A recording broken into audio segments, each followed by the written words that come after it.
What happens when a 78-year-old pharmaceutical billionaire, a woman who spent 4 decades building an empire from the ashes of unspeakable tragedy, breaks down sobbing in a corner cafe over a simple brass locket worn by a struggling waitress? This isn't just about wealth meeting poverty. It's about a secret that defied death itself. A child who was supposed to be buried but instead survived with no memory of her past, and a piece of jewelry that holds the power to resurrect a family or destroy it forever. Stay with us as we uncover the incredible true story of Martha Blackwood and the waitress who unknowingly wore the key to a 40-year-old mystery around her neck. What are the odds that a piece of jewelry buried with a child 40 years ago would surface around the neck of a stranger in a crowded cafe? For Martha Blackwood, those impossible odds became her reality on an ordinary Tuesday morning in downtown Chicago. The 78-year-old pharmaceutical mogul, worth an estimated $2.3 billion, was known throughout the business world as the Ice Queen, a woman who never showed emotion, never broke composure, and never, ever cried in public. She had built Blackwood Pharmaceuticals from nothing after losing everything in a single, devastating night 4 decades ago. Her empire was her armor, her wealth was her shield, and her cold demeanor was her weapon against a world that had already taken too much. But on this particular morning, that armor would crack wide open. Every Tuesday at exactly 10:30 a.m., Martha would dismiss her driver and walk 3 blocks to Rosie's Corner Cafe, a modest establishment that served decent coffee and minded its own business. It wasn't about the food, though the blueberry muffins were adequate. It wasn't about the atmosphere, though the worn leather booths held a certain nostalgic charm. This ritual was her only concession to sentimentality, the one crack in her otherwise impenetrable facade. The cafe occupied the ground floor of the same building where she had once lived with her daughter Helen and granddaughter Emma, back when she was just another struggling nurse trying to make ends meet. Now the building housed her corporate headquarters on the upper floors, but she refused to change this small corner of her past. Here, surrounded by the ghosts of better times, she allowed herself exactly 30 minutes to remember what it felt like to be human. On this Tuesday, Martha noticed something was different. The usual waitress, an elderly woman named Betty who knew to serve Martha's black coffee without being asked, was nowhere to be seen. Instead, a young woman approached her table, notepad in hand, moving with the careful efficiency of someone who had learned that survival depended on not making mistakes. She was perhaps 23, with dark hair pulled back in a simple ponytail and intelligent brown eyes that seemed older than her years. Her uniform was clean but clearly second-hand, her shoes practical rather than fashionable. Martha barely glanced up from her financial reports, offering a curt nod when the girl asked if she needed anything. It was supposed to be just another anonymous interaction, another face in the blur of service workers who populated her world. But then the girl leaned forward to refill her water glass, and everything changed. The movement caused something to catch the morning light streaming through the cafe window. A glint of brass, warm and familiar, hanging from a delicate chain around the waitress's neck. Martha's breath hitched, her manicured fingers freezing mid-gesture as she reached for her coffee cup. It was a locket, small and oval-shaped, with an intricate pattern of tiny dancing figures etched into its surface. But it wasn't just any locket. Martha knew every scratch, every worn spot, every detail of that piece of jewelry, because she had held it in her hands as they lowered a small white coffin into the ground 40 years ago. She had kissed it goodbye and whispered her final words to the granddaughter who would never grow up, never dance, never wear the locket to her own wedding as Martha had once dreamed. The funeral director had asked if she wanted to keep it, but Martha insisted it stay with Emma forever. "Some things," she had said through her tears, "belong with the dead." Martha's hands began to tremble, a tremor that started in her fingertips and spread through her entire body like an earthquake. The waitress noticed her distress and asked if she was all right, but Martha couldn't form words. Her mind was reeling, trying to process an impossibility that defied logic, reason, and everything she thought she knew about death and loss. How could a piece of jewelry buried with her granddaughter be hanging around the neck of a stranger? Was this some cruel coincidence? A replica? A joke played by a universe that had already taken too much from her? Or was this something else entirely? Something that would force her to question everything she believed about that terrible night 4 decades ago. As Martha stared at the locket, one question burned through her mind like acid. If Emma's locket was here, around this girl's neck, then who exactly was buried in Emma's grave? To understand the magnitude of what happened that Tuesday morning, we have to go back to March 15th, 1983. It was a night that changed everything for Martha Blackwood, though back then she was just Martha Chen, a 38-year-old emergency room nurse living paycheck to paycheck in a modest 2-story house on Chicago's South Side. She was raising her 19-year-old daughter Helen as a single mother after Helen's father had abandoned them when the girl was just 2. Helen had recently given birth to Emma, a bright-eyed 5-year-old with pigtails who loved to dance and dreamed of becoming a ballerina. Martha had bought the little brass locket with the dancing figures as Emma's 5th birthday present, promising her granddaughter that one day, when she became a famous dancer, the locket would bring her luck on stage. It was the kind of promise grandmothers make to children, full of hope and innocent dreams. That night, Martha was working a double shift at Chicago General Hospital, trying to save enough money to move her family to a safer neighborhood. Helen was studying for her nursing degree, following in her mother's footsteps, while 5-year-old Emma stayed with Mrs. Rodriguez, the elderly neighbor who watched her when both women were away. At 2:47 a.m., Martha's pager buzzed with an emergency code that made her blood run cold. It was her own address.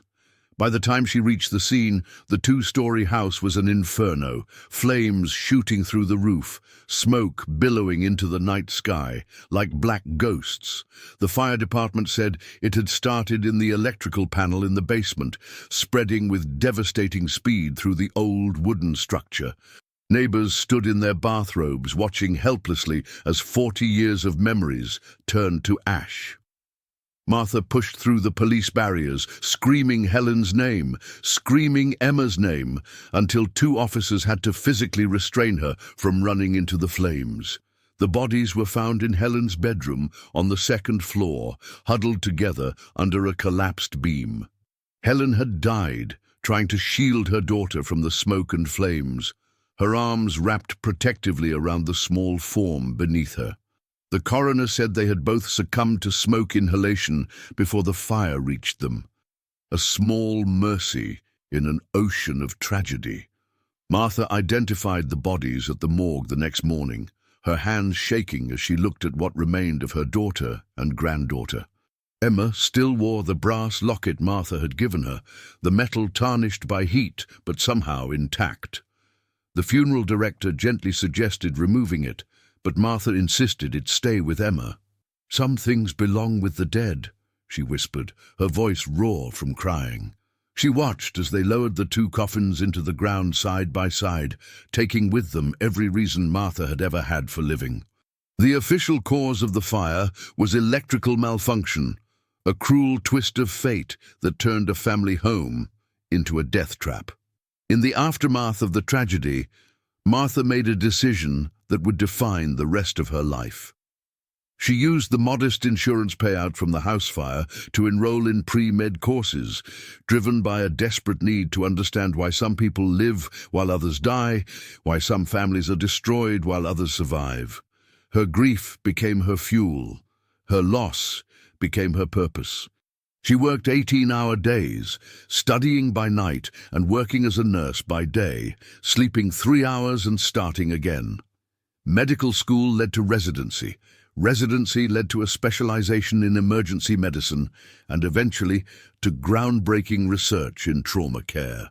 Within 15 years, she had founded Blackwood Pharmaceuticals, focusing on drugs that could save lives in critical moments. Every patent she filed, every medication she developed, every life her company's drugs saved was a tribute to Helen and Emma. But it was also a prison, because no amount of success could bring back the two people who mattered most. Now, 40 years later, sitting in that cafe holding a cup of cooling coffee, Martha was confronted with an impossibility that threatened to unravel everything she thought she knew about that terrible night. The locket around the waitress's neck was identical down to the smallest detail, from the intricate dancing figures to the tiny dent near the clasp where Emma had dropped it on the kitchen floor. But identical wasn't enough to explain what Martha was seeing, because she knew this wasn't a replica or a coincidence.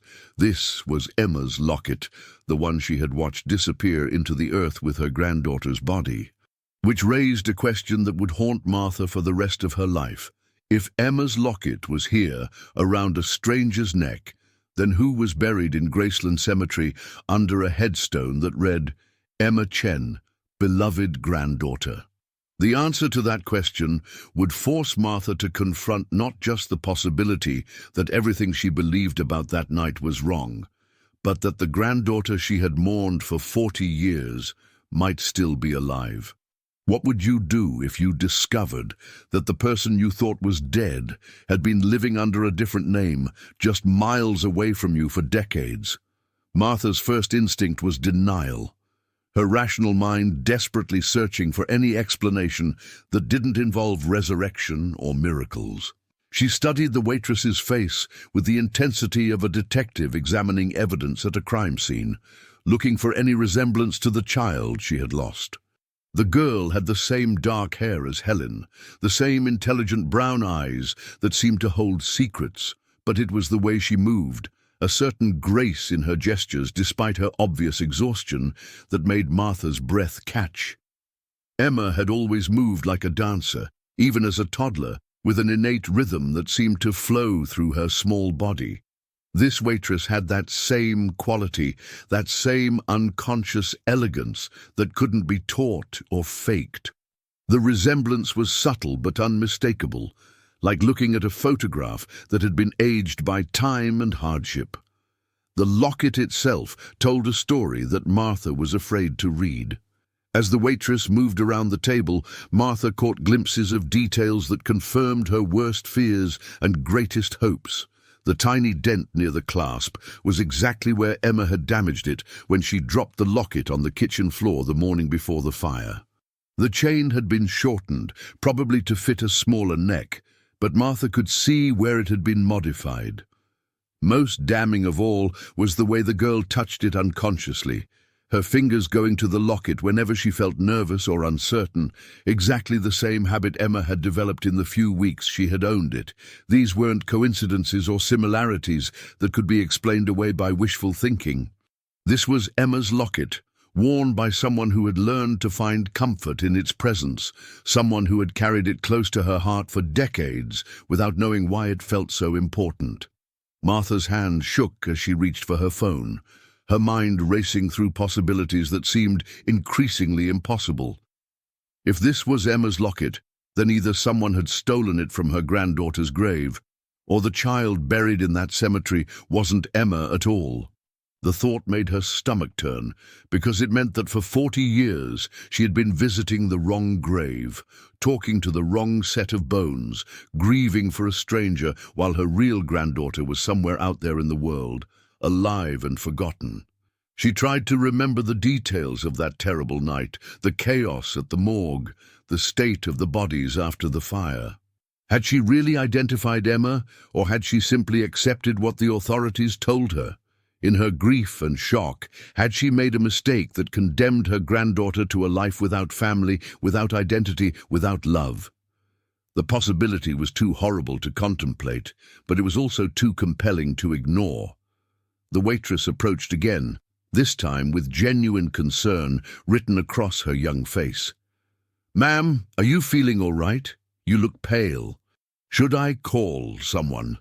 Her voice was soft and caring, with a slight rasp that suggested years of hard living. Martha looked up into those familiar brown eyes and felt her carefully constructed world begin to crumble. This wasn't just about a piece of jewelry anymore. This was about a young woman who had clearly struggled, who worked multiple jobs to survive, who had the worn hands of someone who had never known privilege or security. If this was Emma, then Martha had failed her twice. Once by not being there the night of the fire, and again by not finding her in the 40 years that followed. The weight of that failure pressed down on Martha's chest like a physical force, making it hard to breathe, hard to think, hard to do anything but stare at the locket that had started this impossible chain of revelations. "What's your name?" Martha whispered, her voice barely audible above the cafe's ambient noise. The question hung in the air between them, heavy with implications that neither woman fully understood yet. The waitress smiled, a tired but genuine expression that transformed her entire face. "Chloe," she replied. "Chloe Martinez." The name hit Martha like a physical blow, because it wasn't Emma, it wasn't Chen, it was the name of a stranger who wore her granddaughter's locket like it belonged to her. But as Martha studied Chloe's face, she began to notice other details that made her heart race. A small scar above the left eyebrow that could have come from the fire, a slight tremor in her hands that suggested old trauma, and burned scars on her forearms that she tried to hide with long sleeves.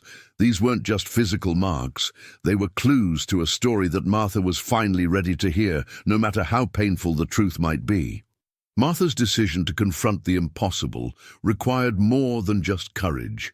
It required abandoning 40 years of carefully constructed certainties about death, loss, and the finality of tragedy. She waited until the cafe's lunch rush had died down before approaching Chloe at the coffee station, her hands trembling with a mixture of fear and desperate hope. "Chloe," she said softly, causing the young woman to turn around with a professional smile that quickly faded when she saw Martha's intense expression. "I need to ask you something very important about that locket you're wearing." Chloe's hand instinctively went to her throat, her fingers closing protectively around the brass pendant, as if shielding it from some unnamed threat. The gesture was so familiar, so achingly reminiscent of Emma's childhood habit, that Martha had to steady herself against the counter. "It's been in my family for a long time," Chloe replied carefully, her voice carrying the wariness of someone who had learned not to trust strangers with personal information. "Why do you want to know?" Martha took a deep breath, knowing that her next words would either confirm her worst fears or destroy her last hope. "Because I buried that locket with my granddaughter 40 years ago," she said, her voice barely above a whisper. "There's only one like it in the world, and I watched it disappear into a grave that I visited every month for 4 decades. Chloe's face went pale, her grip on the locket tightening until her knuckles turned white. The busy sounds of the cafe, clinking dishes, muffled conversations, the hiss of the espresso machine, seemed to fade into background noise as the two women stared at each other across a chasm of impossible implications. "That's not possible," Chloe stammered, but her voice lacked conviction, as if some part of her had always known this moment would come. "My adoptive mother found me after a fire when I was little. She said my birth parents died, that there was no family left to claim me. This locket is all I have from before." The word fire hung in the air between them like a confession, confirming Martha's most desperate hope and her most terrible fear. The revelation that Chloe was a fire survivor hit Martha like a physical blow, validating suspicions she hadn't dared voice, even to herself. With shaking fingers, she pulled out her phone and scrolled through her photo album until she found what she was looking for. A picture of 5-year-old Emma, taken just days before the fire, wearing the brass locket and grinning at the camera with gap-toothed joy. She turned the screen toward Chloe, watching as the young woman's face transformed from confusion to shock, to something that looked almost like recognition. "This "Is my granddaughter Emma," Martha said, her voice thick with emotion. "She died in a house fire on March 15th, 1983, along with my daughter Helen, or at least that's what I believed until today." Chloe stared at the photograph, her free hand unconsciously moving to touch her own face as if comparing features. The resemblance was undeniable once you knew to look for it. The same dark eyes, the same delicate bone structure, the same unconscious grace that no amount of hardship could entirely erase. "She looks like me," Chloe whispered, her voice filled with wonder and terror in equal measure. The silence that followed was heavy with the weight of 40 years of separation, loss, and missed opportunities. Martha studied Chloe's face intently, cataloguing every detail that might confirm or deny the impossible hope growing in her chest. There were burn scars on her forearms that she tried to hide with long sleeves, faint but unmistakable marks that could have come from that terrible night. Her hands bore the calluses of hard work, the kind of rough skin that comes from a lifetime of struggle, of jobs that paid by the hour and left no time for softness. But underneath the wear and worry, Martha could see traces of the child she had lost. The way Chloe tilted her head when she was thinking, the unconscious grace in her movements, the stubborn set of her jaw when faced with something difficult. These weren't just similarities that grief might imagine into existence. These were inherited traits, genetic echoes that no amount of wishful thinking could create. "How old are you?" Martha asked, though she already knew the answer would align perfectly with Emma's age. 28, Chloe replied, and Martha's heart clenched as she did the math. 40 years minus the 12 she would have been if she had survived the fire. Martha knew she was standing at the threshold of a truth that would either heal her deepest wound or destroy what little peace she had managed to build from the ashes of her old life. "Chloe," she said, reaching out tentatively as if the young woman might disappear if she moved too quickly. "I think you might be my granddaughter. I think Emma didn't die in that fire. I think somehow, impossibly, you survived. And I've been mourning the wrong child for 40 years. No, the words hung in the air, like a bridge spanning decades of loss and separation, offering connection, but demanding a leap of faith that neither woman was sure they could make. Chloe's eyes filled with tears she had probably been holding back her entire life. Tears for the family she never knew she had, for the grandmother who never stopped loving her, for the identity that had been stolen by tragedy and time. But tears weren't enough to bridge 40 years of separation. They would need proof, evidence, scientific confirmation that what their hearts wanted to believe was actually true. And that meant opening doors that had been locked for decades, disturbing graves that were supposed to hold eternal rest, and confronting the possibility that everything they thought they knew about love, loss, and family was built on the most devastating lie of all. The next 48 hours passed in a haze of scientific precision and emotional chaos as Martha arranged for the most comprehensive DNA testing money could buy. Dr. James Chen, the city's leading forensic expert and no relation despite sharing Martha's former surname, agreed to handle the case personally after Martha explained the extraordinary circumstances. But DNA testing would take weeks to provide definitive answers, and Martha couldn't wait that long to know if her world had been turned upside down by a miracle or a cruel coincidence. She hired a team of private investigators to dig into Chloe's background, searching for any records that might connect her to the fire on March 15th, 1983. What they found was a paper trail that led nowhere and everywhere at once. Adoption records that had been sealed, foster care documents that contradicted each other, and a birth certificate that listed her parents as unknown deceased. It was as if someone had deliberately erased Chloe Martinez's past, leaving behind only fragments and questions that raised more mysteries than they solved. The breakthrough came from an unexpected source, Rosa Martinez, Chloe's adoptive mother, who was now 73 and living in a nursing home on the outskirts of Chicago. When Martha's investigators contacted her, Rosa initially refused to speak about Chloe's origins, citing privacy and family loyalty, but when they mentioned the fire and showed her Emma's photograph, something in Rosa's weathered face cracked open like ice in spring. "I've been carrying this secret for 28 years, she whispered, her hands shaking as she agreed to meet with Martha in person. "I always knew this day would come, when someone would ask the right questions, and I'd have to tell the truth."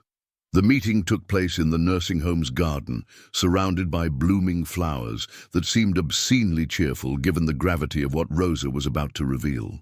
She looked at Martha with eyes that held decades of guilt and explained that she had been a paramedic in 1983, one of the first responders to arrive at the Chen family fire. Rosa's confession unraveled 40 years of lies with surgical precision, each revelation more devastating than the last. She had found a small girl, badly burned and unconscious, in the neighbor's backyard, where she had apparently crawled after escaping the flames. The child was barely alive, her hair singed off, her arms covered in burns, her clothes reduced to charred rags. But she was breathing, and more importantly, she was alone. No family members searching for her, no neighbors who seemed to know she existed. Rosa made a split-second decision that would haunt her for the rest of her life. Instead of reporting the survivor to her supervisors, she bundled the unconscious child into her personal car and drove straight to her sister's house across town. "I told myself I was saving her from the system," Rosa explained, tears streaming down her face. "I had seen too many kids disappear into foster care, too many children who got lost in bureaucracy and never found their way home. This little girl was hurt so badly, traumatized beyond belief. I thought I could give her a better life than any institution ever could." But Rosa's act of compassion had inadvertently stolen Chloe's identity, separating her from the grandmother who would have moved heaven and earth to find her. The medical records Rosa had hidden for nearly 3 decades painted a picture of survival that was both miraculous and heartbreaking. The child, who would become Chloe Martinez, had suffered second-degree burns over 30% of her body, severe smoke inhalation, and trauma-induced amnesia that wiped away all memories of her life before the fire. Rosa had paid for private medical treatment using her life savings, creating false documents that listed herself as the child's aunt and legal guardian. The little girl had spent months in recovery, undergoing skin grafts and physical therapy, slowly learning to use her burned hands and arms again. When she finally spoke, it was in fragments. She knew her name was something that started with an E. She remembered dancing. She had vague memories of an older woman who smelled like hospital disinfectant and gave the best hugs. But these memories were treated as the confused recollections of a traumatized child, dismissed by doctors who believed they were helping her heal by focusing on the future instead of a past too painful to remember. Rosa gave her the name Chloe because it meant new growth, hoping the child could bloom into something beautiful despite the ashes of her beginning. Martha listened to Rosa's confession with a mixture of rage and gratitude that threatened to tear her apart from the inside. This woman had saved Emma's life but stolen her identity in the process, condemning Martha to 40 years of unnecessary grief while robbing Chloe of her birthright and family history. "She grew up loved," Rosa said defensively, as if love could compensate for decades of deception. "I gave her everything I could, raised her like my own daughter. She was happy, Martha. Doesn't that count for something?" But Martha could see the poverty that had shaped Chloe's adult life, the struggles that money and family connections could have prevented, the loneliness of a young woman who had never known she belonged to something bigger than herself. The most devastating part was Rosa's admission that she had followed Martha's story over the years, reading about Blackwood Pharmaceuticals in the newspaper, knowing that somewhere across the city lived a billionaire grandmother who would have given anything to hold her granddaughter one more time. I almost told her 100 times, Rosa whispered, especially when she got older and started asking questions about her past. But I was afraid of losing her, afraid of going to prison for what I'd done, afraid that she'd hate me for keeping the truth from her for so long. Now, with Rosa dying of cancer and Chloe struggling to make ends meet as a waitress, the weight of that deception had finally become too heavy for one old woman's conscience to bear. The DNA results arrived on a Thursday morning that would forever divide Martha's life into before and after. James Chen called personally at 7:43 a.m., his usually composed voice tinged with excitement and disbelief. "Martha, you need to sit down," he said without preamble. "The preliminary results are extraordinary. The probability of Chloe Martinez being your biological granddaughter is 99.97%. There's no doubt this young woman is Emma Chen." The phone slipped from Martha's trembling fingers, clattering to the marble floor of her penthouse kitchen as 40 years of grief transformed into overwhelming joy. She had found her granddaughter, her Emma, alive and breathing and working in a cafe just 3 miles from the cemetery where Martha had been visiting the wrong grave for 4 decades. But even as tears of relief streamed down her face, Martha knew that scientific proof was only the beginning of a much more complicated journey. Chloe had lived an entire life as someone else, built relationships and memories around an identity that had just been revealed as a lie. The question wasn't just whether Emma had survived, it was whether she could survive learning who she really was. The revelation hit Chloe like a tsunami, washing away the foundations of everything she thought she knew about herself. Martha had insisted on delivering the news in person, arriving at Chloe's cramped studio apartment with the DNA results and a lifetime of stories about the granddaughter she'd never stopped loving. Chloe sat on her second-hand couch, staring at the official documents that declared her Emma Chen, while Martha filled in the gaps of a childhood that had been stolen by smoke and flames. "Your favorite food was chocolate chip pancakes," Martha said, her voice soft with memory. "You used to spin in circles until you got dizzy because you said it felt like flying. Your mother was studying to be a nurse, just like me. She was so proud of you, so excited about your future." But these weren't Chloe's memories. They were stories about a stranger who happened to share her DNA, a ghost child who had died in a fire and somehow been reborn as someone completely different. The cognitive dissonance was overwhelming, like trying to fit puzzle pieces from 2 different pictures together and expecting them to create something coherent. Martha had expected tears, joy, perhaps even anger at the decades of separation. What she hadn't anticipated was Chloe's complete emotional shutdown, the blank stare of someone whose reality had just imploded without warning. "I need time," Chloe said finally, her voice eerily calm. "This is too much. I can't process this right now." She stood up mechanically, moving toward the door as if in a trance. "Where are you going?" Martha asked, panic rising in her throat at the thought of losing Emma again just hours after finding her. "I don't know," Chloe replied honestly. "I need to think. I need to figure out who I am if I'm not who I thought I was." The door closed behind her with a soft click, leaving Martha alone in the tiny apartment that smelled of struggle and survival, surrounded by the modest possessions of a granddaughter who had just learned that her entire identity was built on lies and good intentions. The irony was devastating. Martha had spent 40 years searching for her lost family, only to discover that finding them might destroy the very person Emma had become.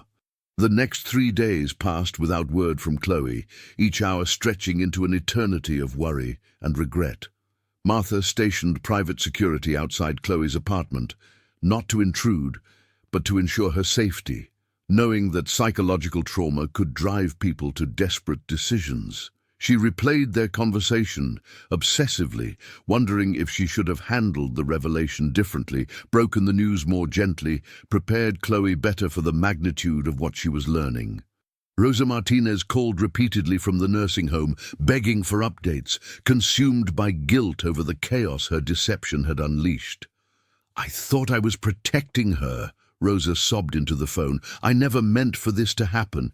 Is she going to be okay?" Martha wished she could provide reassurance, but she had no answers, only questions that multiplied with each passing hour. The pharmaceutical empire that had once seemed so important now felt like meaningless numbers on a balance sheet compared to the fragile young woman who was somewhere out there, wrestling with an identity crisis that could destroy her or set her free. When Chloe finally returned, she looked like she had aged years in just 3 days. Her eyes were red-rimmed from crying, her clothes wrinkled from sleeping in her car, her hands shaking with exhaustion and emotional overload. But there was something else in her expression, a tentative curiosity, as if she had spent those lost days not running from the truth, but walking toward it. "I want to see the grave," she said without preamble. "I want to see where you thought I was buried for 40 years. And then I want you to tell me everything, every story, every memory, every detail about Emma Chen that you can remember. Because if I'm going to be her, if I'm going to claim that life, then I need to understand what I'm claiming." Martha's heart broke and soared simultaneously, recognizing in Chloe's words the same fierce determination that had driven Emma's mother Helen to pursue nursing school despite the obstacles. The granddaughter she had lost was gone forever, transformed by trauma and time into someone entirely new. But the granddaughter who stood before her now, scarred but unbroken, was perhaps even more precious because she had chosen to embrace a truth that could have easily destroyed her. The family empire that Martha had spent 40 years building was about to face its greatest threat, not from corporate rivals or market crashes, but from the two people who stood to lose everything if Chloe's identity was confirmed. David Blackwood, Martha's 52-year-old son, had built his entire existence around being the sole heir to Blackwood Pharmaceuticals, and his wife Victoria had crafted a lifestyle of charity galas and country club memberships funded by that anticipated inheritance. When Martha's assistant discreetly informed David about the DNA results and his mother's plans to restructure her will, the couple's reaction was swift and vicious. "This is insane," David raged during an emergency meeting in his corner office, his face flushed with panic and fury. Some waitress shows up with a sob story and a piece of jewelry, and Mother's ready to hand over a billion-dollar empire. She's clearly suffering from dementia or some kind of psychological break.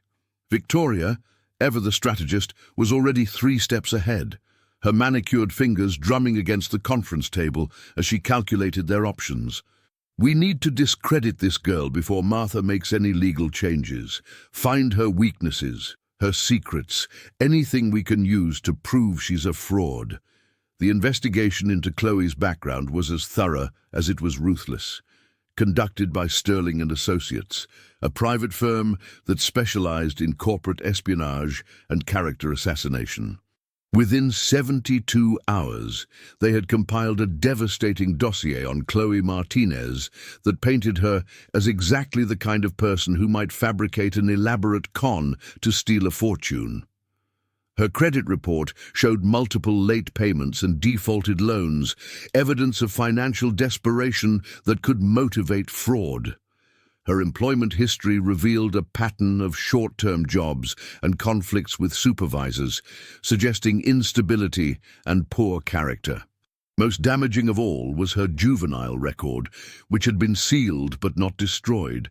At age 16, Chloe had been arrested for shoplifting medicine from a pharmacy, a crime that took on sinister implications when connected to Martha's pharmaceutical empire. "She's been planning this for years," Victoria declared triumphantly, spreading the documents across David's desk like a war map. The pharmacy theft wasn't random teenage rebellion. It was reconnaissance. She learned about Blackwood Pharmaceuticals, researched the family, and crafted this elaborate scheme to steal our inheritance. David and Victoria's campaign to destroy Chloe's credibility was a masterclass in psychological warfare, designed to exploit Martha's deepest fears about trust and betrayal. They planted stories with gossip bloggers about the mysterious waitress who had suddenly appeared in Martha Blackwood's life, suggesting that the DNA results could be fabricated and that desperate people would go to extraordinary lengths for money. They hired actors to call local news stations, claiming to be former co-workers who had witnessed Chloe stealing from cash registers, creating a narrative of lifelong dishonesty that would make Martha question everything she thought she knew about her granddaughter. Most insidiously, they began a whisper campaign within Martha's social circle, expressing concern for her mental state and suggesting that grief and age had made her vulnerable to manipulation. "We're worried about Mother's judgment," David confided to board members and family friends, his voice heavy with fabricated concern.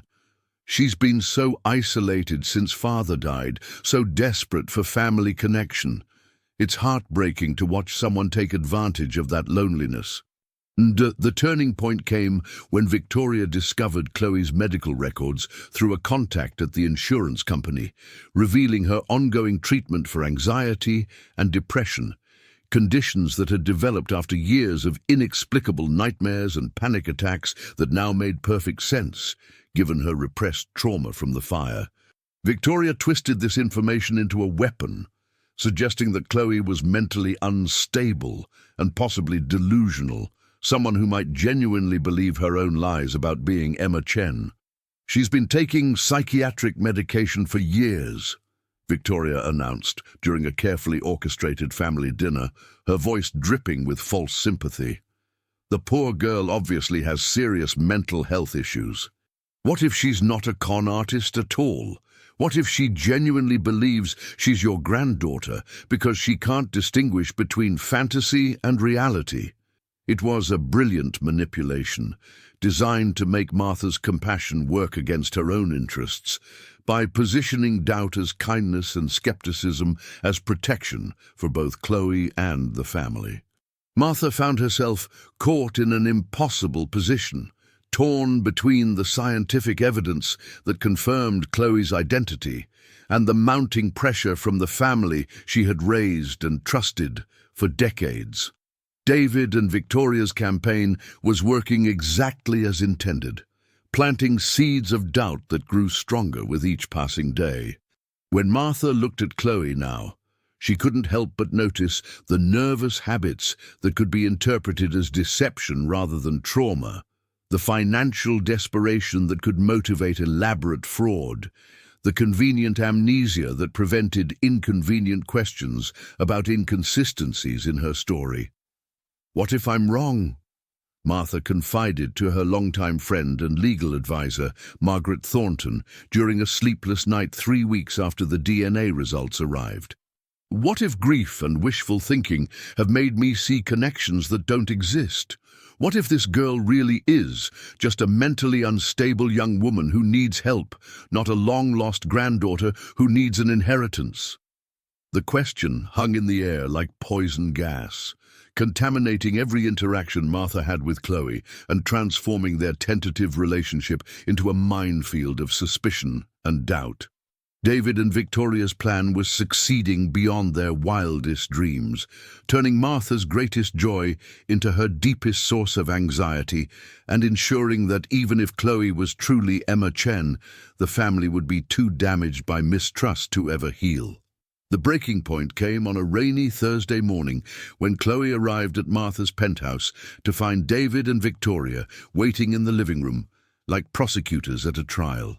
They had orchestrated this confrontation carefully, timing it for when Martha would be emotionally vulnerable after a sleepless night of doubt and worry. The coffee table was spread with documents, police reports, medical records, financial statements, all the ammunition they had gathered to destroy Chloe's credibility once and for all. "We need to talk," David announced, his voice carrying the authority of someone accustomed to boardroom dominance. "All of us together about this situation before it goes any further." Martha sat rigidly in her chair, torn between her maternal instinct to protect the son she had raised and her growing certainty that Chloe was the granddaughter she had lost. The battle lines were drawn not just between family members, but between two versions of truth that couldn't coexist in the same reality. Victoria struck first, her attack surgical in its precision and devastating in its implications. "Chloe, dear, we've discovered some concerning inconsistencies in your story that we think everyone should be aware of," she began, her tone dripping with false concern. She picked up a medical report and read aloud. "Patient exhibits signs of dissociative identity disorder and frequent episodes of false memory syndrome, often believing in elaborate fantasies about her past that have no basis in reality." The document was authentic, though taken wildly out of context. It was from a therapy session years earlier when Chloe had sought help for her recurring nightmares about fire and smoke. But in Victoria's hands, it became evidence of mental instability and delusion. "The doctors who treated you believed you were creating fictional narratives to cope with childhood trauma," Victoria continued, her eyes never leaving Chloe's increasingly pale face. "What if this entire situation is just another one of those fantasies? What if you genuinely believe you're Emma Chen because your mind needed to create a story that explained your pain?" The psychological assault continued, with David presenting financial records that painted Chloe as desperately poor and morally flexible about money. "You've been evicted twice in the past 3 years," he announced, spreading out court documents like playing cards. "You've defaulted on student loans, medical bills, credit cards. Your bank account has been overdrawn 47 times in the last 18 months. He paused for effect, letting the implications sink in. "Now suddenly you discover you're the granddaughter of a billionaire. The timing is remarkably convenient for someone facing bankruptcy and homelessness." Each revelation was technically true, but stripped of context. Chloe's financial struggles were the result of medical bills from treating her anxiety and depression, combined with the reality of minimum wage work in an expensive city. But presented this way, her poverty became evidence of motive for an elaborate con game designed to steal an inheritance worth more than most people could imagine. The cruelest blow came when Victoria produced a photograph that made Martha gasp in recognition. It showed a young Chloe, perhaps 19 or 20, standing outside Blackwood Pharmaceuticals' corporate headquarters with a group of protesters demanding lower prescription drug prices. "This was taken 6 years ago," Victoria announced triumphantly. "She's been researching your company for years, Martha. This wasn't a chance encounter in a cafe. This was a carefully planned operation by someone who knew exactly who you were and what you were worth." The photograph was devastating because it suggested premeditation, that Chloe had been studying Martha's life and business long before their accidental meeting. But the truth was more complex. Chloe had joined the protest because she couldn't afford her own anxiety medication, manufactured by the very company her unknown grandmother owned.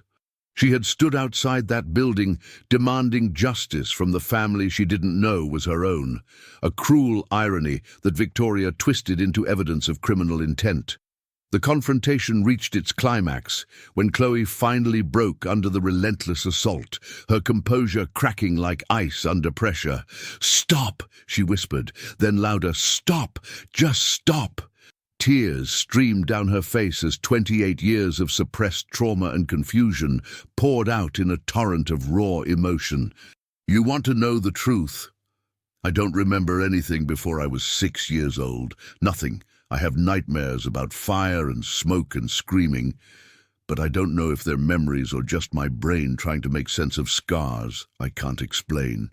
I found Rosa when I was 18 because I needed to know where I came from, and she told me my parents died in an accident. I've been lost my entire life, working dead-end jobs and barely surviving, never understanding why I felt so alone. She looked directly at Martha, her eyes blazing with pain and defiance. "I didn't ask for any of this. I didn't ask to find out I might be your granddaughter. I was happy being nobody, being Chloe Martinez, who served coffee and minded her own business. If you think I'm lying, if you think I'm some kind of con artist, then fine. Keep your money, keep your family, keep your perfect life. I survived 28 years without you. I can survive the rest of my life the same way." Chloe's emotional breakdown shattered the carefully orchestrated confrontation, leaving behind a silence so profound that even David and Victoria seemed momentarily stunned by the raw pain they had unleashed. She stood in the center of Martha's opulent living room, tears streaming down her face, her entire body shaking with the force of 28 years of suppressed trauma and confusion. This wasn't the calculated response of a con artist caught in a lie.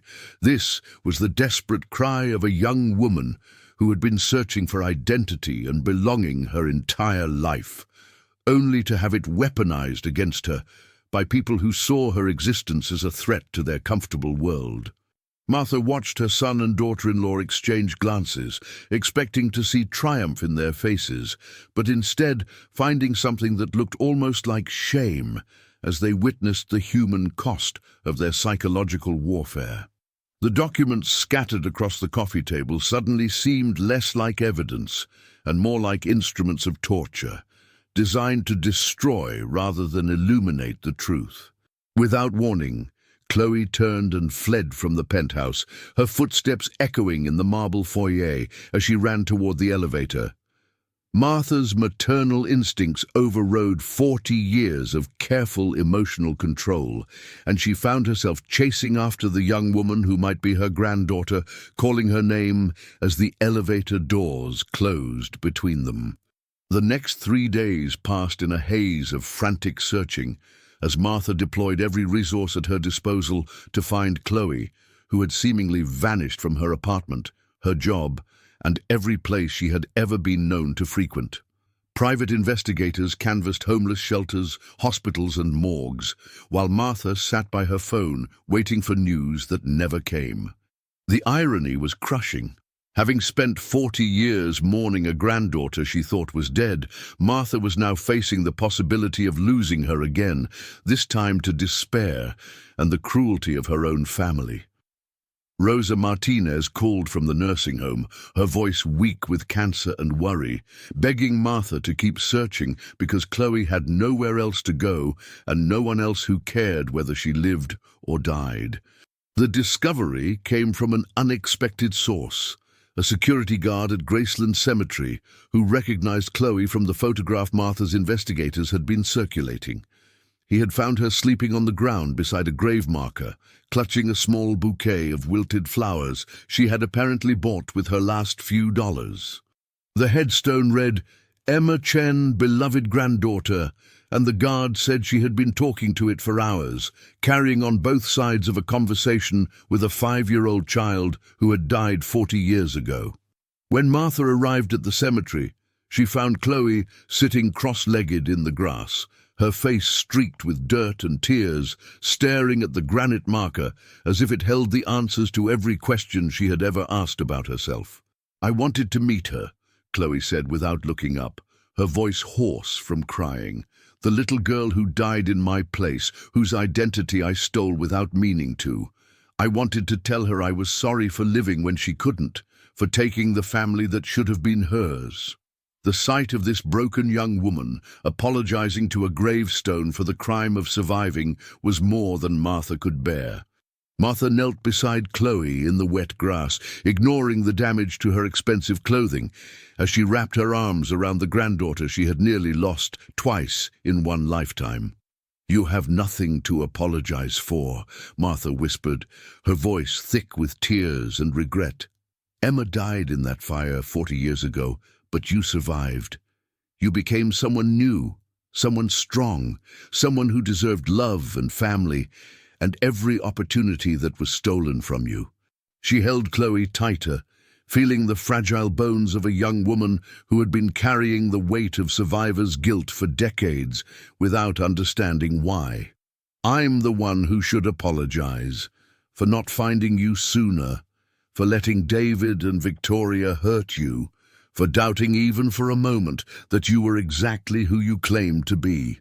The confession poured out of Martha like blood from a wound.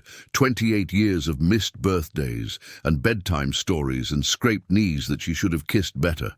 She told Chloe about the search efforts that had failed, the private investigators who had looked everywhere except the one place Emma actually was. Alive, growing up under a different name, struggling to survive in a world that had forgotten she existed.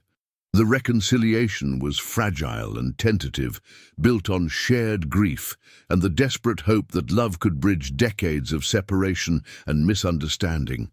Martha helped Chloe to her feet, steadying her as they walked away from the grave that had defined both their lives for so long, leaving behind flowers for a child who existed now only in memory and photographs. "I want you to come home with me," Martha said, the word home carrying weight it had never held before. "Not to my penthouse, not to my corporate world, but to a place where you can heal and discover who Emma Chen became when she grew up to be Chloe Martinez." The drive back to the city was quiet, both women lost in their own thoughts about identity and belonging, about the difference between the family you're born into and the family you choose to claim. Martha knew that the battle with David and Victoria was far from over, that her son would fight even harder now that his inheritance hung in the balance. But looking at Chloe's reflection in the passenger window, seeing the same determined set of her jaw that Helen had possessed, Martha realized that some things were worth fighting for, even if it meant destroying the family she had built in order to save the family she had lost. The evidence that would ultimately destroy David and Victoria came from the most unexpected source, Martha's own security system, which had been quietly recording every conversation in the penthouse for the past 5 years as part of her corporate protection protocols. Margaret Thornton, Martha's longtime legal advisor, had been reviewing the footage to prepare for potential custody battles over Chloe when she discovered something that made her blood run cold. 3 days before Chloe's emotional breakdown, David and Victoria had met privately in Martha's study, believing themselves to be alone and unmonitored. The recording captured them, celebrating their successful manipulation campaign with champagne and cruel laughter, discussing their plans to have Chloe committed to a psychiatric facility if Martha continued to support her claim. "The girl's obviously unstable," Victoria's voice echoed from the speakers with chilling clarity. "One more psychological evaluation showing she's delusional, and we can have her declared mentally incompetent. Martha will thank us for protecting her from a dangerous fantasist." David's response was even more damning. "We'll be doing everyone a favor. The girl gets the medical help she clearly needs. Mother's fortune stays in the family where it belongs, and we avoid the scandal of a public custody battle." Or Margaret's discovery set in motion a chain of events that would expose 40 years of David's systematic manipulation and financial abuse of his own mother. Under her direction, forensic accountants began auditing David's management of Martha's personal finances and discovered a pattern of theft that stretched back decades. He had been skimming money from Martha's charitable foundations, billing personal expenses to corporate accounts, and secretly borrowing against Martha's assets to fund Victoria's extravagant lifestyle and his own failed business ventures. The total amount exceeded $12 million, money that should have gone to medical research and humanitarian causes, but instead had funded country club memberships, luxury vacations, and Victoria's collection of designer jewelry. Most damaging of all was evidence that David had been systematically isolating Martha from potential romantic relationships after his father's death, sabotaging friendships and social connections that might have threatened his position as her primary heir and emotional dependent. "He's been treating you like a piggy bank with a pulse," Margaret told Martha during an emergency meeting, spreading the financial records across the conference table like evidence in a criminal trial. The confrontation between Martha and her son was as brutal as it was necessary, taking place in the same penthouse living room where David and Victoria had tried to destroy Chloe just weeks earlier. This time, however, Martha came prepared with evidence, legal documents, and the cold fury of a mother who had finally seen her son's true nature. $12 million, Martha said quietly, her voice carrying the deadly calm that had once intimidated Fortune 500 CEOs. $12 million stolen from charities, from medical research, from causes that could have saved lives. And you did it while lecturing me about protecting the family legacy from a gold-digging waitress. David's attempts at denial crumbled under the weight of documented evidence, bank transfers, forged signatures, falsified invoices that painted a picture of systematic embezzlement that had been hidden behind family loyalty and corporate complexity. Victoria sat frozen in her chair, watching their carefully constructed world collapse in real time, knowing that Martha's lawyers had enough evidence to send them both to prison. The final revelation was the most personally devastating: recorded phone calls between David and private investigators, discussing plans to plant drugs in Chloe's apartment and arrange for her arrest on fabricated charges. The conversations revealed the full scope of their conspiracy, including bribes paid to former employers who agreed to lie about Chloe's work history and actors hired to impersonate witnesses to her supposed criminal behavior. You were willing to destroy an innocent young woman's life to protect your inheritance, Martha said, her voice breaking with the weight of betrayal. You were ready to have your own niece imprisoned on false charges, committed to a psychiatric facility or worse, driven to suicide by the pressure of accusations she couldn't defend against. The recordings played in the background like a soundtrack to decades of manipulation, David's voice discussing Chloe as if she were a business problem to be solved, rather than a human being whose survival had been nothing short of miraculous. Martha's decision was swift and final, delivered with the authority of someone who had built an empire and wouldn't hesitate to tear it down to protect what truly mattered. You have 24 hours to return every dollar you've stolen, liquidate every asset you've purchased with my money, and disappear from my life forever, she announced, her words carrying the finality of a death sentence. Margaret has prepared criminal charges that will be filed if you contest this arrangement or attempt to contact me, Chloe, or anyone else in this family. You wanted to inherit my fortune. Congratulations, you've inherited my complete and eternal contempt instead. David and Victoria left the penthouse that evening with nothing but their personal belongings and the promise of prosecution if they ever returned. The pharmaceutical empire they had counted on inheriting would go to its rightful heir, the granddaughter who had survived fire, poverty, and their cruelty to finally come home. Martha stood at her window watching them leave, feeling lighter than she had in decades, as if a weight she hadn't realized she was carrying had finally been lifted from her shoulders. The family she had built through blood and obligation was gone, but the family she had found through love and recognition was just beginning to heal. The legal aftermath of Martha's discoveries moved with the swift efficiency of a system designed to protect the wealthy from internal threats, but it also carried the weight of justice that had been 40 years in the making. Within 72 hours of David and Victoria's exile from the penthouse, federal investigators were combing through Blackwood Pharmaceuticals' financial records, following paper trails that revealed a corporate culture of nepotism and embezzlement that extended far beyond Martha's personal accounts. David's position as Martha's heir apparent had given him access to corporate funds, research budgets, and charitable foundations that he had systematically looted to maintain his lifestyle and fund his wife's social ambitions. The FBI's white-collar crime unit treated the case as a priority, not just because of the dollar amounts involved, but because the stolen money had been earmarked for medical research that could have saved lives. Every dollar David had spent on country club fees and luxury vacations was a dollar that hadn't gone toward developing treatments for cancer, heart disease, and the kind of trauma injuries that had nearly killed his own niece decades earlier. Victoria's sophisticated social network, built on charity galas and philanthropic appearances, crumbled overnight as federal agents seized assets that had been purchased with stolen funds. The designer jewelry, luxury cars, and vacation homes that had defined her identity were revealed to be the fruits of a criminal enterprise that had masqueraded as family loyalty for decades.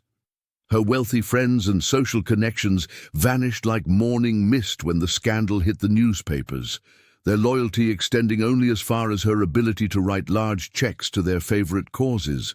The most humiliating revelation came when investigators discovered that Victoria had been selling insider information about Blackwood Pharmaceuticals' drug development to competitor companies, using her position as David's wife to access confidential research data that she then monetized through a complex network of shell companies and offshore accounts.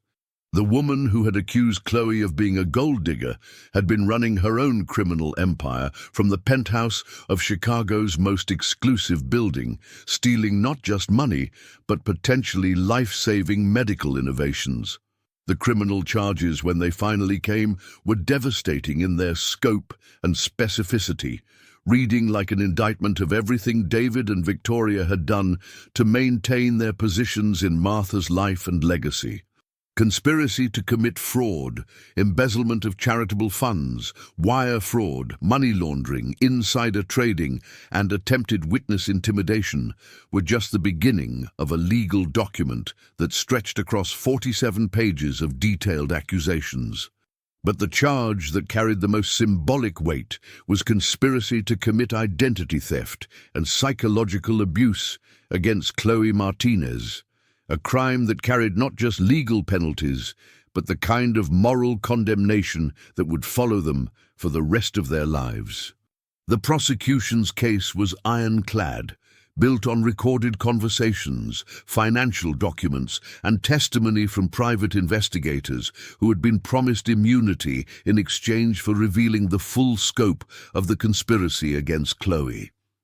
David's attempts to claim that he had been protecting his mother from a con artist fell apart under the weight of evidence showing that he had known about Chloe's true identity for weeks before launching his campaign to destroy her credibility. The sentencing hearing took place on a gray Chicago morning that seemed to match the somber mood in the federal courthouse, where Martha sat beside Chloe in the gallery, watching justice finally catch up with the son who had betrayed everything she had tried to build. David received 12 years in federal prison, while Victoria was sentenced to 8 years for her role in the conspiracy, their sentences enhanced by the judge's finding that they had shown no remorse for their crimes and had continued to maintain their innocence even in the face of overwhelming evidence. "You stole from charities that feed hungry children and fund medical research," Judge Patricia Hernandez said during sentencing, her voice carrying the weight of moral authority. "You attempted to destroy the life and sanity of a young woman whose only crime was surviving a tragedy that should have killed her. Your actions represent not just criminal behavior, but a fundamental betrayal of the trust that society places in those who are born to privilege and responsibility." The gavel came down with the finality of a door closing, sealing David and Victoria's fate and officially ending their chapter in the Blackwood family story. Martha felt no satisfaction watching her son led away in handcuffs, only a profound sadness for the man he could have been if greed and entitlement hadn't poisoned his soul beyond redemption. The pharmaceutical empire that had been built on her grief and determination would continue, but now it would be guided by someone who understood suffering from the inside, who had lived with poverty and uncertainty and knew the real cost of the medicines they developed. As they left the courthouse together, Martha took Chloe's hand and squeezed it gently, feeling for the first time in 40 years that her family's legacy was in the hands of someone who would honor both its triumphs and its tragedies. The brass locket at Chloe's throat caught the afternoon sunlight as they walked down the courthouse steps, no longer a symbol of loss and mystery, but a bridge between the past that had shaped them and the future they would build together. Justice had been served, but more importantly, a family had finally found its way home. The healing that followed the courthouse steps was neither immediate nor easy, but it was profound in ways that Martha had forgotten were possible after 4 decades of emotional numbness. Chloe moved into the penthouse not as a guest or an obligation, but as family returning home after a lifetime of exile, and the adjustment required both women to rediscover parts of themselves that had been buried under years of survival and grief. Martha found herself relearning how to be a grandmother to a grown woman who had never experienced unconditional love, while Chloe struggled with the cognitive dissonance of accepting comfort and security after 28 years of fighting for every dollar and opportunity. The penthouse, once a sterile monument to corporate success, slowly transformed into something resembling an actual home, as Chloe's presence brought warmth to rooms that had been empty of laughter for too long. Martha hired a trauma specialist, Dr. Sarah Chen, who helped Chloe process not just her recovered memories of the fire, but the deeper wounds of growing up believing she was unwanted and alone in the world. Survivor's guilt is common in cases like yours, Dr. Chen explained during one of their sessions, but so is survivor's joy, the recognition that your life has meaning precisely because you endured what should have destroyed you. Uti. The transformation of Blackwood Pharmaceuticals from a corporate machine into a force for genuine healing became Chloe's first major project as Martha's designated heir, a role she accepted not out of obligation, but from a deep understanding of what it meant to be denied access to life-saving medicine. Under her guidance, the company's research priorities shifted toward trauma recovery, burn treatment, and mental health medications, areas that had been neglected in favor of more profitable ventures during David's influence. Chloe's first executive decision was to establish a foundation providing free medication to uninsured patients, a program she named the Emma Chen Memorial Initiative, in honor of the child who had died so that she could live. The irony wasn't lost on anyone that the waitress who had once protested outside Blackwood Pharmaceuticals demanding lower drug prices was now inside the building, using her position to make those very changes from within. Every patient who gets free insulin because they can't afford their prescription is Emma's legacy, Chloe told the board of directors during her first presentation as Martha's successor, her voice carrying the authority of someone who had lived on both sides of pharmaceutical economics. Rosa Martinez's final gift to the family she had both saved and damaged was her decision to tell the complete truth about the night of the fire, revelations that came during her last weeks in hospice care as cancer finally claimed the woman who had carried decades of secrets. In her final recorded interview, Rosa revealed that she had not been the only first responder who knew about Chloe's survival. Fire Captain Miguel Santos had helped cover up the rescue, believing they were protecting a traumatized child from a system that might fail her. More importantly, Rosa confessed that she had kept detailed medical records of Chloe's treatment and recovery, documents that would have made finding her family possible at any point in the past 28 years. "I was selfish," Rosa whispered into the recorder, her voice barely audible over the sound of her labored breathing. "I loved her like my own daughter, and I was afraid that if her real family found her, they would take her away from me. I convinced myself that I was protecting her, but I was really protecting myself from losing the only child I would ever have." Martha forgave Rosa during a bedside visit that lasted 3 hours, understanding that love, even misguided love, had motivated the deception that kept her family separated for decades. The memorial service for Rosa Martinez was held at the same cemetery where Martha had mourned the wrong grave for 40 years.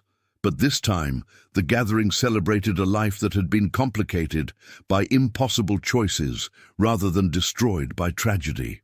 Chloe spoke at the service with the grace of someone who had learned to hold gratitude and grief in the same heart, acknowledging Rosa as both the woman who had saved her life and the woman who had stolen her identity.